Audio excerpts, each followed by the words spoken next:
देखते हैं कि आज गृह मंत्री अमित शाह संकल्प पत्र के पिटारे से और क्या कुछ खास दिल्ली के लिए निकालते हैं, इस पर हमारी नजर रहेगी। अमित पांडे का रुख कर लेते हैं। अमित, दोनों मुख्यमंत्री पंजाब और दिल्ली दोनों ने इलेक्शन कमीशन को लेटर लिखा है और अरविंद केजरीवाल के लिए बीजेपी और पुलिस दोनों को खतरा बताया है और साथ ही जो सिक्योरिटी हटाई गई है इसको रिस्टोर करने की भी बात कही जा रही है।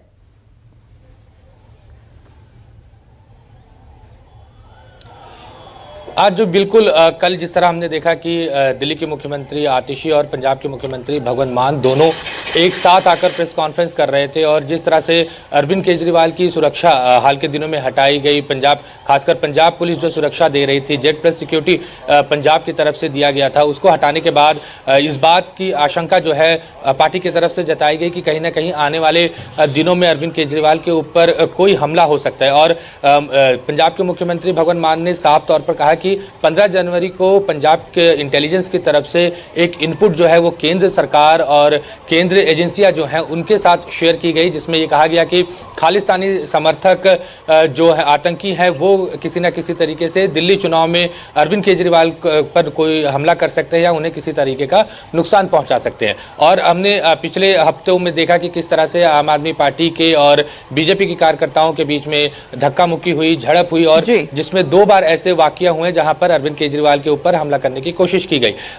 ताजा मामला नई दिल्ली विधानसभा का ही है, जब हमने देखा था कि किस तरह से पत्थर मारा गया। बावजूद उसके आम आदमी पार्टी का कहना है कि किसी तरह की कोई कार्रवाई दिल्ली पुलिस की तरफ से नहीं हुई। ऐसी स्थिति में क्या दिल्ली पुलिस अरविंद केजरीवाल को पर्याप्त सुरक्षा दे पाएगी? कल हमने ग्राउंड रिपोर्ट भी की और हमने देखा कि किस तरह से दिल्ली पुलिस के महज 10 सुरक्षाकर्मी जो हैं वो अरविंद केजरीवाल के साथ तैनात है, जिसमें 2 ड्राइवर हैं, 4 कमांडो और 4 जो है वो पुलिसकर्मी है। तो ऐसे में किसी भी जेड प्लस सुरक्षाकर्मी जो होते हैं उनके पास 24 घंटे में 36 सुरक्षाकर्मी होते हैं, जिसमें एक शिफ्ट में 12 पुलिसकर्मी और सुरक्षाकर्मी जो हैं वो तैनात होते हैं, जिसमें एक पायलट गाड़ी भी होती है और 2 स्क्वाड होते हैं। लेकिन अरविंद केजरीवाल के साथ कोई पायलट गाड़ी नहीं है, जिसके कारण